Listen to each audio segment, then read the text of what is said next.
اهلا بكم في حلقة جديدة من الترند بيقول ايه. الترند اسمه شهاب ابو مفك.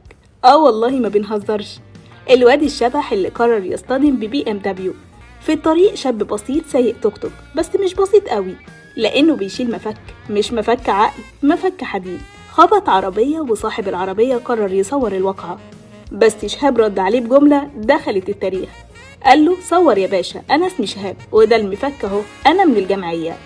الفيديو انتشر بسرعة البرق، الناس اتقسمت، في اللي ضحك وقال ياه ده ابن خالتي ده، وفي اللي قال فين الدولة، وفي اللي رجع الفيديو مرتين بس عشان يتأكد ان فعلا في حد بيقول ده المفك اهو. وبعد ساعات قليلة وزارة الداخلية قالت تمام، تم القبض على المتهم. الولد اعترف وقال انه مش بلطجي، وانه المسؤول عن امه واخواته، وان المفك ده بيصلح بيه التوك توك. السؤال الحقيقي، ازاي بقى في شهاب؟ ازاي بقينا نعدي على تهديد بالسلاح الابيض ونقلبه ترند؟